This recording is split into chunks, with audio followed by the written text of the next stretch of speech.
بات میں آپ کو بتاؤں، ایک پروپیگنڈا جو پھیلایا گیا، مسلمان سخت ہوتا ہے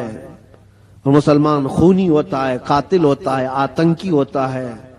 یا پھر لوٹ مار چوری ہر طرح کی چیزیں اس کے اوپر تھوپ دی گئی۔ یورپ کی دنیا میں بھی یہ بہت پھیلایا گیا ہے تاکہ ڈر کے مارے کوئی اسلام کو پڑھنا بھی نہ چاہے۔ تقریباً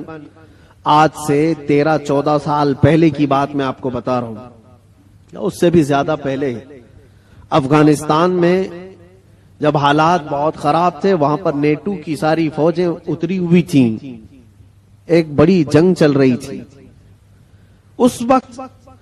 امریکہ کی رہنے والی ایک نیوز رپورٹر، لیڈی ہے، عورت ہے، وہ حالات کا معائنہ کرنے کے لیے افغان آئی تھی۔ وہ کہتی ہے کئی دنوں تک میں الگ الگ علاقوں میں جا کر کے رپورٹنگ کرتی تھی اور واپس شام میں اپنی جگہ پر آ جاتی، اپنی قیامگاہ پر آ جاتی۔ ایک بار ایسا ہوا کہ ایک علاقے میں میں پہنچی اور وہاں سے تنہا آ رہی تھی، تو جو فوجی تھے کچھ جو وہاں تعینات تھے مہینوں سے، وہ جنگ کے میدان میں اترے ہوئے فوجی، لیکن اس علاقے کے فوجی نہیں، نیٹو کے فوجی، جس میں تقریباً 45 کنٹریز کے فوجی تھے، یورپ کے سب کے۔ ان فوجیوں میں سے 2 فوجیوں نے اس کو پکڑ لیا، اس عورت کو،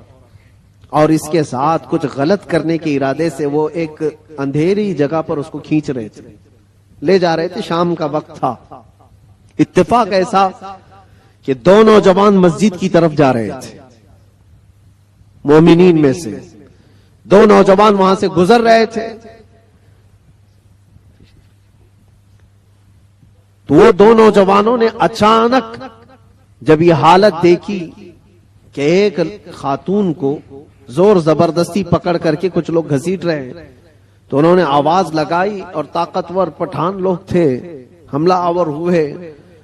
تو فوجی چونکہ غلط نیت سے اس کے ساتھ بدتمیزی کر رہے تھے، چھوڑ کر کے بھاگ گئے جب تک اس عورت کے کپڑے اپڑے پھٹے ہوئے تھے، حالت بری تھی۔ لیکن یہ 2 نوجوان مسلمان تھے، داڑھی ٹوپی والے، اس خاتون کو وہاں سے آزاد کرایا اور اپنے طرف لے لیا، اپنے پاس لے لیا۔ یہ خاتون کہتی ہے کہ مجھے تو زیادہ ڈر لگ گیا کہ یہ وحشی مسلمانوں کے ہاتھ میں آ گئی، اب پتہ نہیں کیا کریں گے، سیدھے ذبح کرتے ہیں لوگ،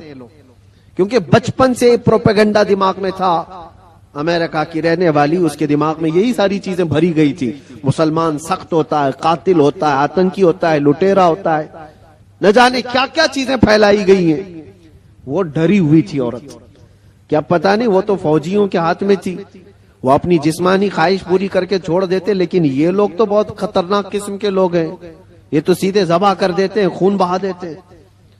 ڈری سہمی ہوئی، ان 2 نوجوانوں کے ہاتھ میں تو آ گئی، لیکن وہ 2 نوجوان لے کر گئے ایک کمرے میں، اس خاتون کو بند کر دیا اور تالا لگا دیا،